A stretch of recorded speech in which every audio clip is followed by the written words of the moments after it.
All right, everybody. Guess who I have here today? I've got the top of the food chain. Ben Rose is coming to join us.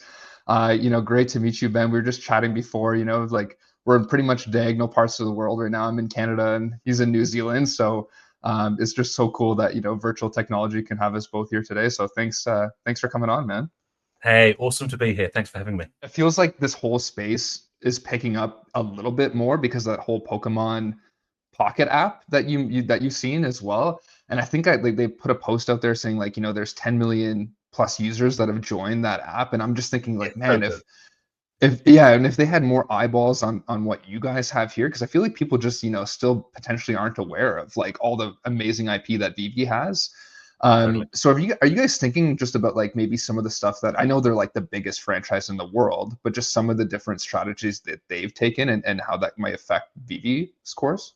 Yeah, 100%. So if you think about Pokemon as an IP, back when Alcon launched it, I mean that was a while ago, right? So it takes time to embed awareness and to grow your audience. So, the success that they've experienced, it's not overnight, right? It's overnight on Right. that app, but they also had Pokemon Go, and they also had the whole series and the cards so this stuff takes time, right? But you've nailed it. So Vivi has amazing IPs and I think an amazing proposition. Awareness is where we need to really focus. So if I look at what they've done, it's amazing, but it comes through consistent building and it comes through consistent commitment to really marketing the platform, to continuing to innovate. So that's what we're doing, and that's what we're investing in. So yeah, would I love to have $200 million revenue in not very long? Of course, Yeah. but you don't get there overnight. So that's where we're aiming for, right? Right, that's amazing, man. And I think the coolest part for me is when I see all these people that are so committed to this app, this Pokemon app, and I'm like, they're not NFTs. The game to me, the trading card game, just being honest, I don't find it fun at all. I'm not really into that kind of stuff. I like collecting, but then I look at what Vivi's proposition is with the Viviverse with your collectibles, and to me, that's a lot more stimulating and a lot more interesting, and to me would appeal to a larger amount of people. So, I'm just wondering how we're going to get these eyeballs to go from here to here. Do you know what I mean? To start looking at the Vivi app, because I feel as though, on top of that, having digital collectibles that you can cash out if, you wanted to, or, there's so many more elements. But maybe just the general population isn't ready for something this advanced yet. I don't know. So yeah, so I think the first. Let me answer that in two parts. The first part Yeah. is I think the growth of what we've seen with the Pokemon game is because of two things. It's because of the power of IP and people's love for that particular IP, and because of the experience. So the game itself, it's really smooth, it's really easy to use, it's fun. Not, Mm. as you said, not for everyone, but for some. And so the power of IP is something that we're really passionate about, obviously. And so if you look at, there's been a lot of projects over the years in the digital collecting space in Web3. The ones that that we've seen do particularly well, particularly through bear markets, are the ones that aren't just, it's not the answers blockchain, what's the question. It's where there are IPs that people absolutely love and are really passionate about, because that passion is stronger than the attraction of the next shiny new thing. So I think, the IPs are something that we really focus on, and then the ease of use. And so those two things coupled, and that's in recent times been a big focus of ours, and will continue to be. So how we're going to grow eyeballs, so it doesn't happen through just wanting it. You have to have a really solid plan. You have to have Mhm. the right focuses. You have to have the right people. So that's where we've been working recently on making sure we've got the right skills in our business to do that. So we've hired in some new people. We're in the process of bringing in some new people. We've structured our teams to help people focus on the right stuff. So what that means specifically is we'll be launching an affiliate program. We haven't had that before. We'll be Wow. launching a consumer and corporate PR and comms program.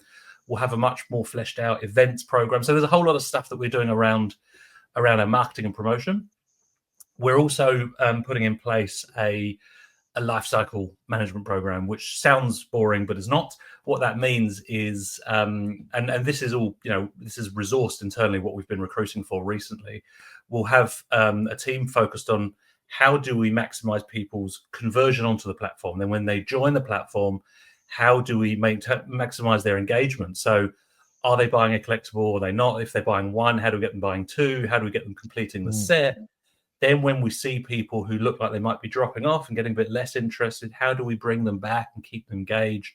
When we've got users who might have been to the platform before but haven't been back in a long time, how do we bring them back? So it's that whole sort of integrated, customer lifecycle management program that we have done bits of previously, but not had a really concerted effort on, because, to be honest, we've been focused on building out the platform. But now we're at that stage where we're able to start doing that and growing the user base. That's the real focus: bringing people in, making sure we hold on to them and we keep them engaged, and we keep on growing from there. So that's sort of where we're at. So hiring people, we're spending money on doing that stuff. We've got a PR agency in place helping us globally now with some of that key messaging. So when we launch stuff, you're going to see us talking about it outside of our own ecosystem. You're going to see us in events. You're going to see us in media where we might not have previously been present, doing that sort of thing. Wow, that's amazing, Ben. And it's so cool to think that these are all going to be like data-driven insights now, that you'll be able to see percentage of users that are actually, engaging with the app on a daily basis. And that'll really make you guys, basically make some more informed decisions, I guess, on how you're going to, appeal more to the bigger user base. So that's really fantastic, man. And one thing, sorry, just on data. Data is amazing. Data is everything, and on a platform like this, there is so much available to us. We just got to harness it. So, if I think about how we've grown to this stage, we have grown through sheer determination of our founders and our team, through the creativity, and we've got to this point from that. Now, for us to kind of get to the next level, now we need to start looking outside that and looking at the data that tells us, okay, what are some of the new IPs, some of the new areas we might go into that people are going to find appealing, find attractive. And so data is a big part of our strategy going forward. Great. And another big thing that I really appreciate that I feel as though you brought to the table is just, the constant interaction with the community. Like, just even seeing you more on like the YouTube videos, looking at that, I saw that one where you're looking at like positive tweets and negative tweets, and like, Veve'S nothing, and it was like your first day, and you're like, oh, like at least give me a week.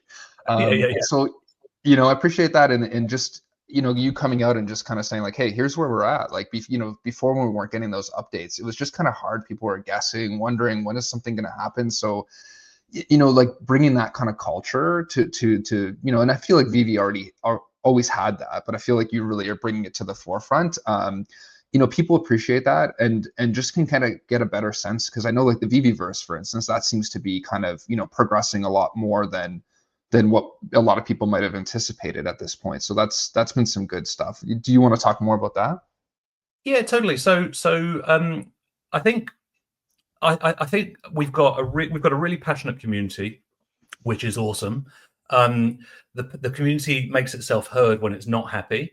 And I think, when you've got a business which is focused on, startup business which is focused on building, what we have done is we've prioritized time on building stuff. And it's easy from the outside to say, well, you should have done this, you should have done that. But when you're a startup and you're in kind of that growth mode, you have to make some really tough calls, and you have to make the decision: are we going to focus on doing the thing or talking about doing the thing? And so we've really focused on building, but absolutely we recognize that there's been a gap. So now, David and Dan, in making the decision to bring in a co-CEO, that was one of the key parts of their brief to me. Was, this isn't me making it up. This was them saying, hey, look, we want you to help us, scale the business and help the team, but also we want to make sure that we're being really open and transparent with the community. So my brief coming in from David and Dan and the team was, we need to engage more with the community. We need to tell them what's up and what's happening. So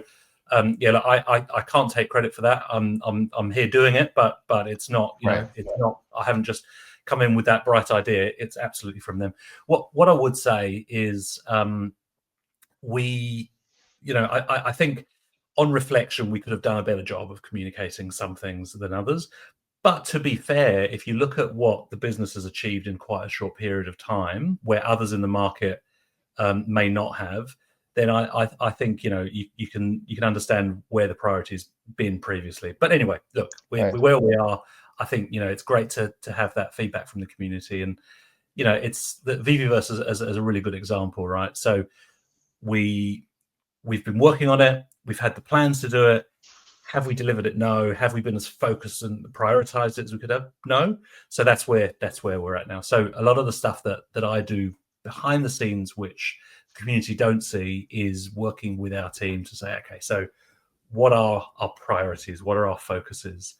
And so that's somewhere where as a startup, you don't do that stuff. As a startup, you just take loads of swings and you hope that some of them will come off. As a scale up, you've got to be really, really focused. And so we've said, right, the Veve'S is one of those things. I'll talk to you about others, but the Veve'S is one of those things. We're going to deliver it. This is what it's going to look like. And so yeah, I'm pleased to tell you we're on track. That's great. That's great news, Ben. And one thing I just wanted to get back to too is my wife always asks me, she's going, what is an NFT? What's the difference between that and a digital collectible? And like, she and you know what? A lot of people have confusion around it, right? And I think the simplest way that I explain it is, we bought a movie from Crave the other day, right? And it said, if Crave ever shuts down, that movie goes with it. And I think that's the easiest way to kind of explain it to people, as when they're kind of, what was the purpose of it, being on the blockchain to begin with? And it was really to have that trackability and that ownership, right? How, like, with the sentiment on NFTs because of the last bull cycle, and because, everybody buying at, crazy prices when there wasn't necessarily a lot of, inventory, and then, those things kind of correcting over time. Is there kind of a revised strategy or insight now as to how to approach the market for new users? Like, is it like, digital collectibles is really now what should be used rather than like NFTs or you know what I mean? Like, I'm just curious about that, because I feel like when I look again at like the Pokemon app, I'm like, hey, 10 plus million users. Like we talked about why, because like you said, their franchise has been around forever. They just, put their eyeballs on that. But I'm just thinking like, like what is that angle now? Because like with RFTK and a few other places that are kind of slowing things down, I'm like, where's the trajectory here for us? Is this more on utility? Is this more on, gameability or playability or what have you? Like where do you see that kind of that vision being?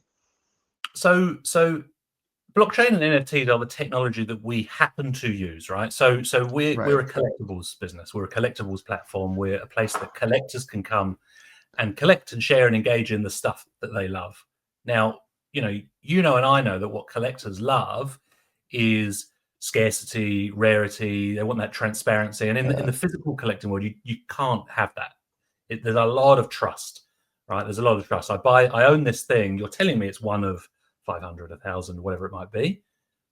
Okay, I'm gonna take that on trust, right? With this model, you don't have to, because you can see it, right? So you can make more informed decisions around that stuff. So when we launched, NFTs were new; they were a thing, and so people engaged in NFTs for NFTs' sake, and that's often the case with new technologies. So I think what we're seeing is NFTs have become, and blockchain is becoming normalized as a technology. It's just a technology. It's not good. It's not bad. It's just a way of doing things, right? If you think about GPS as an example, as a technology, could be used for good, could be used for bad, right? It was used to be used for, it was used for directing missiles. Now it's used on Apple Maps for making sure you don't get lost.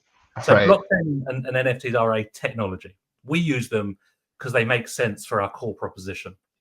So that's kind of what we're about. We're not an NFT platform that does some collecting stuff. We're a collectibles platform that uses NFT to, give users visibility of scarcity, rarity, transparency, all that kind of stuff. So I think that's where we're at. If you look at the debates and discussions around crypto, around blockchain over the years, it's maturing, it's changing, it's becoming more mainstream, less scary, less a discussion about the technology itself, and more a question about, okay, well, how can we use this stuff? Yeah. I love that because it's just built within it now, right? It's not like saying, oh, this is this new digital technology. It's like, no, no, no, like this is just kind of an expectation now. And here's we're focusing on collecting as kind of the number one thing. Yeah, And I feel as when you talk about yeah, when people talk about banking or insurance, they don't talk about, oh my god, centralized ledger technology, it's so good. They talk about the benefits of the product and service and the use right. case, and so Right. that I think that's where we're going to get to. Yeah, that's great. Yeah, and congrats also on, the launch of the new app. I saw, some mixed sentiments on that, but I mean, it seems as though, in my opinion, I think that had to be done in order to kind of also adjust for the potential of the Veve'S coming in and what have you. But what's your thoughts on that right now? I know like some people were saying they kind of miss the old one just by like the way it looks and feels, but I think that, potentially this is now more users are kind of getting back their opinions and potentially now the app will be adjusted more. Or what's your thoughts on that, Ben? So look, my job as co-CEO is to make the decisions that are in the long-term interests of the community and wear it when over the short term some might not like it, and that's Right. that's what I've got to do, right? It's awesome on X that there's a lot of kind of armchair CEOs who've got better ideas, but this is the decision we've made, right? So where we've gone is we've said, right, so we want this platform to continue to innovate, we want it to continue to grow. The underpinning architecture and platform had to change for that. So we had to make that change. We had to make some decisions around, do we get it to a point of being perfect before we launch it? Do we launch it in time for the evolvables drop? There's always a lot of spinning plates and decisions. And the reality is you just can't please all the people all the time.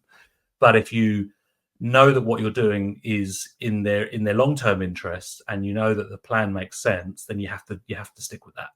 Right.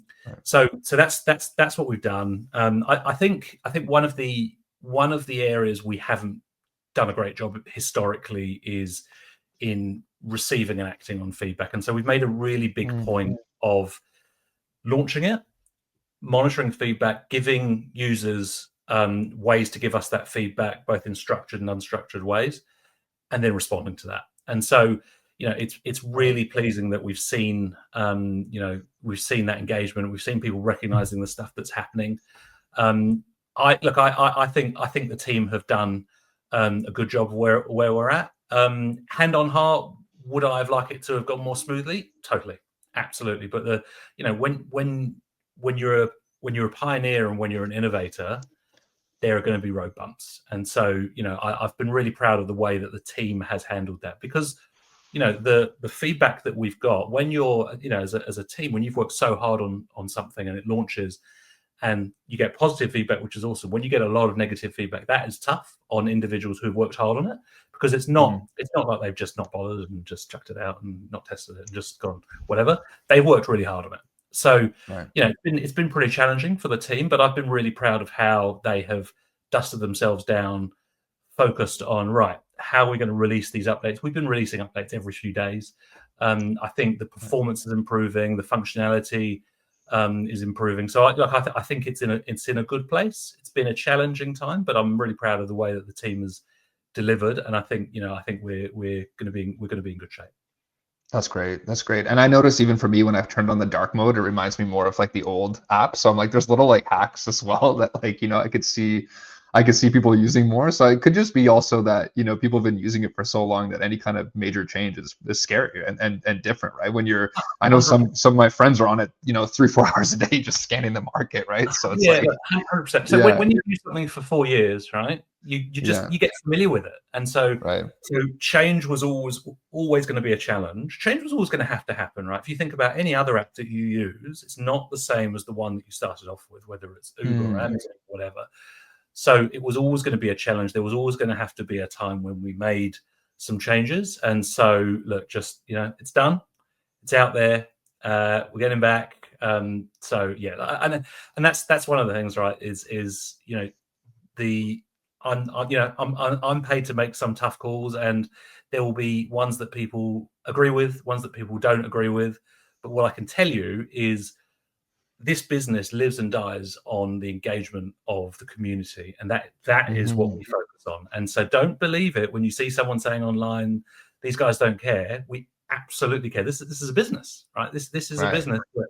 That's what we're here to do. So this is all about engagement. And so the second the new app went live, we're all over the data. I'm looking at, what are the store sales, what are the marketplace sales, what are the gem purchases, what's the behavior, what's the bounce rate. Of course, we're looking at that stuff, Right. and we're monitoring all those things. So yeah, look, I think, as I said, I'm really proud of the work that the team's done. Are there learnings in there for us? Absolutely. Are we reviewing those internally? Of course. But overall, I think the team have done a good job. I think we're in good shape. Yeah, no, that's awesome to hear. And I think like people will be happy to hear that too, that like, it came out like I think like we talked about, people might have just been holding it on for too long because they're used to it. Yep. But I think this is like, a step in the right direction. So that's great, Ben. One thing I'm curious to pick your brain about is, with the rise of the master collector program and a lot of these, we like to call them the big whales, the shadow whales or whatever you want to call them, that have, Yep. sometimes what is it like, at least 10,000 plus collectibles. And, so they have these MCP reward points, and that's great because that's able to get them something that, they deserve because they're a huge part of the ecosystem. But at the opposite end, you have the new users coming in, Totally. and you kind of want them to win the lottery ticket because that's what kind of ignites the fire. And that's how I remember VV is like, you kind of only have, let's just say you start with a few $100s and then bam, something happens. All of a sudden you get something that's really amazing and you could sell it off for a few grand. And then now you start to kind of, climb up the staircase a little bit, right? And it kind of gets you going nuts a little bit. Yeah. And again, I'm not trying to compare this to a casino or anything like that, but I feel as though that part of the market has kind of been tamed down a little bit. And maybe that's for the best in terms of like, addiction or things to that nature. But I'm just wondering if you kind of see that as something the app could focus on a lot more. Like, when I look at like the Pokemon app, right? Like every day you open your free 2 packs and and you never know what you're going to get. Right. And I kind of wonder like, just what strategies are there for new users to be kind of really drawn in. Yeah. 100%. So there are two major parts of our user focus. The first one is retention, and so that's retention engagement of our current user base and current community, and within that, you've got the level 100s, and then you've got the level 90s and the level 80s, and then you've got new entrants. So holding on to those users, making sure that they feel rewarded, engaged, part of things, really, really, really important. So as part of that, you've seen, recently with the Evolvables drop, with the Assassin's Creed drop we're doing at the moment, you'll see, use of MCP points that they can redeem. You're going to see drops where you have to be at a certain level to participate, and that is deliberately to reward our tenured and loyal users, because it's really important that we do that. Right. Having said that, the fact that we do that doesn't mean we don't want new users, because we have to grow the space too. So what we also have to do is we also have to have mechanics and offers that are appealing to them. And so that means price point has to be accessible. It means the mechanic has to be easy to understand and simple, because if they're not in the space, then they're not going to be ready to do crafting and all of that kind of stuff, right? So there are drops which will be more appealing to existing users, and there'll be drops that might be more accessible and interesting to new users out there. So we've got strategies in place for both. I think when it comes to new users, we're going to be focusing on a fandom by fandom approach. So we're going to be matching drops to fandoms. We're going to be going out and marketing into communities and groups, whether it's through paid advertising, our affiliate program, consumer PR. That's how we're going to be focusing on bringing people over who might be really, really into a particular IP physically, but they might not know that there's a digital alternative. That's where we bring them over. And that's where we give them easy ways to kind of come in. And then there are drops where you can do a bit of both. Like if you looked at the recent Punisher drop, the common was available for $20. So if you wanted to get the first appearance Punisher, $20, and you got it. If you wanted to redeem some MCP and craft and build the whole set, then that's also something you could do. And so yeah, that we do that through, you know, the mechanics and also through the kind of marketing approaches that we take. Yeah. Yeah, that makes good sense. I figured as though you had a better strategy than I could mock up, but I was just curious to pick your brain on that. 100%. Another big thing, Ben, is and this is one thing that was more really kind of a key issue I think for people in the past, was around like interoperability. Is can we take these digital assets and put it in our in a cold wallet, and then put it back in the VV app, or kind of, I think like Candy Digital might have had a few things that you can do that now as well with your collectibles. And I kind of understand both approaches. Like I understand, why it would want to be centralized to the app, and also why people want it, outside of it. But what is your take on that, and kind of where do you think the future direction will be? So we are, at the moment, we're a brand safe platform for big IPs to engage in the digital collecting space. That is how, that's how we launched, that's how we've grown, that's how we attract and retain those brands that differentiate us from some other platforms out there that do have self-custody, are more open, decentralized, but they don't tend to have those big brands. And there's a reason for that, and that is nervousness about what would happen if someone takes my IP that I've invested billions over the years to create, and they go and do something weird with it that I'm not comfortable with. So at the moment, being brand safe and being an ecosystem, that is our proposition. Could change in the future, but there aren't any current plans to change it. I think what we have to be really clear about as a business is the difference between our business strategy and then discussions about what could happen in the future one day. So right now, our business strategy is not to create self-custody. Our business strategy is to be the place where collectors come to engage in the world's most recognizable brands, when they can hold those, where they can share those, where they can engage in those, where they can meet people who are into that stuff. And so self-custody right now is not part of that strategy. Could it change? Of course it could change in the future. But right now, that's where things are at. Right.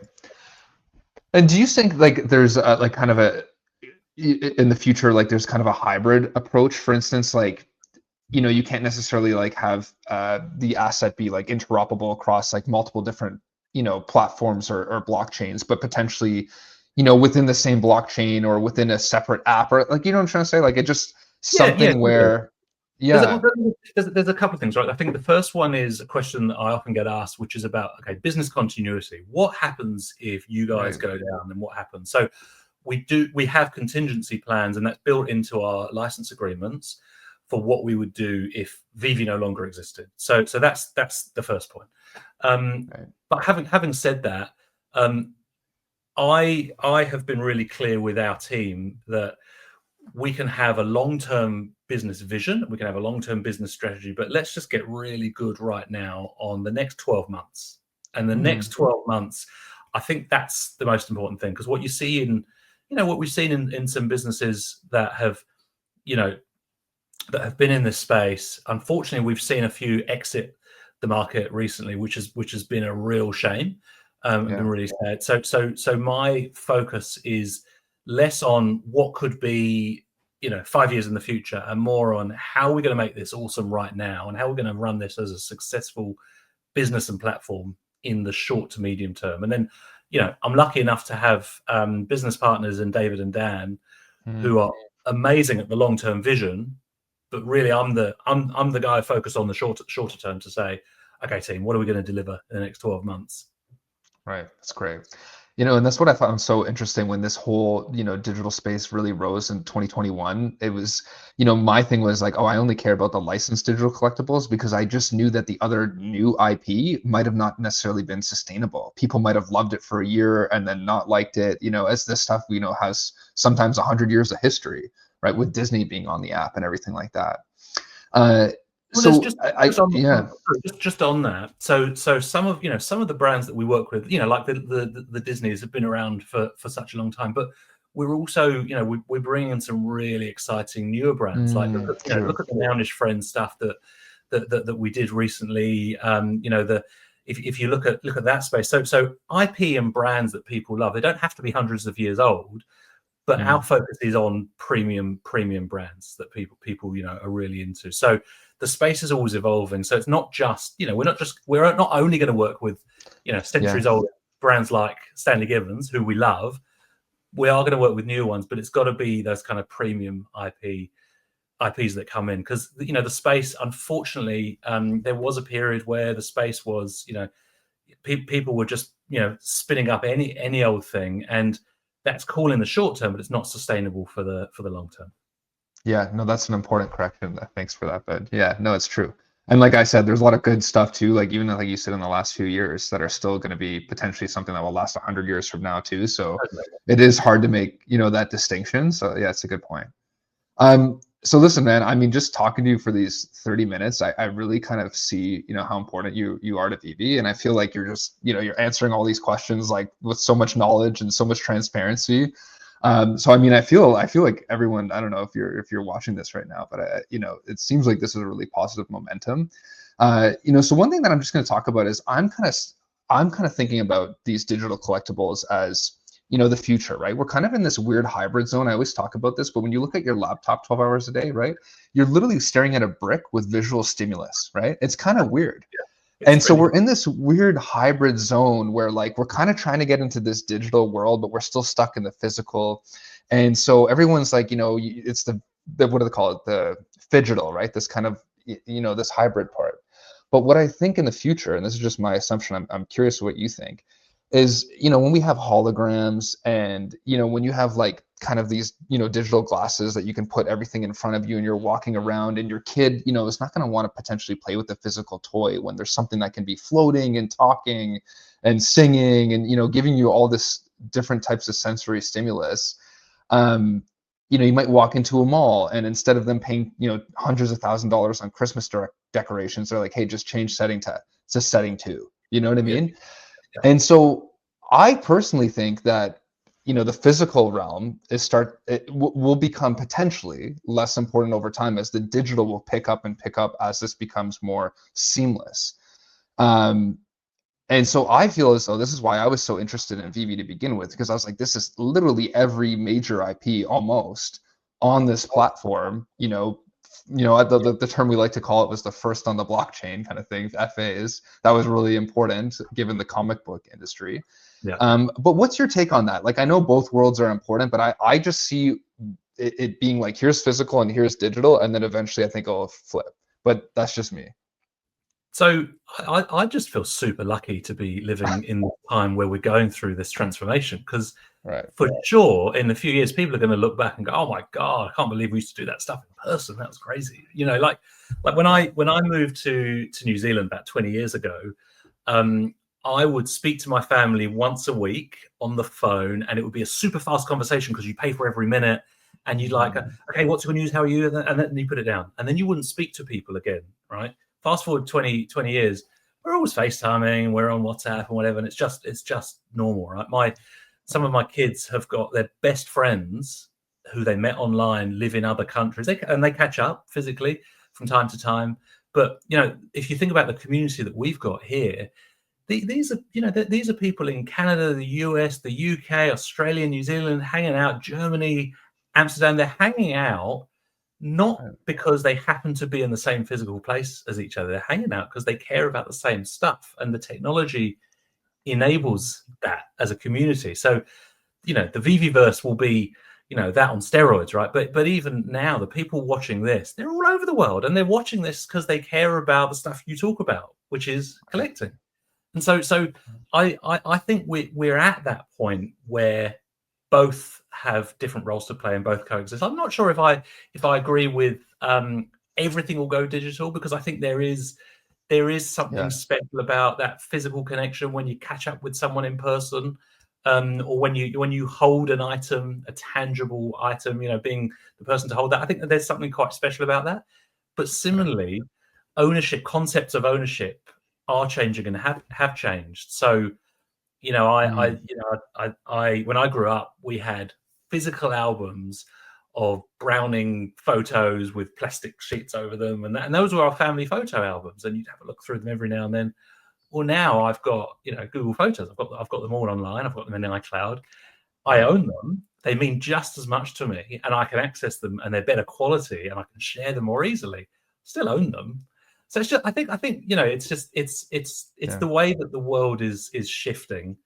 Um, for sure, digital collectibles, in my opinion, of course I'm biased, right? But in my Yeah. opinion, if I look at physical collecting, it's awesome in some areas, but there are some ways it's not so awesome. So think about, accessibility. It's hard to access if you're into a particular thing, but you don't live in the right part of the world, or Right. you don't have enough money to buy the first appearance of a comic. It's there's a lot of carbon issues with packaging and plastic and production and shipping and all that kind of stuff, right? Right. So if you think about digital collectibles, you can own an FA. You could evolve it after you buy it. It could be animated. It can have music. The stuff you can do in AR. I think it's awesome. I think it's great. Yeah. There are some things that physical collectibles can't do. So I reckon there's a place for both. Yeah, I hear you. And I'm the same way. That's kind of why I made the transition early, because I used to collect the sealed Pokemon products, like the Yeah, sealed cased booster boxes, V6. yeah, And then I'd have to find somebody on like either Facebook Marketplace, Kijiji, or eBay. And then I'd have to ship it to them or meet them in person. And then sometimes there'd be kind of a shady transaction happening, you yeah, know? yeah. And then they collect space, and my wife would be like, why do we have 12 boxes of this stuff in our closet? Really. Like I want to put something like useful in there.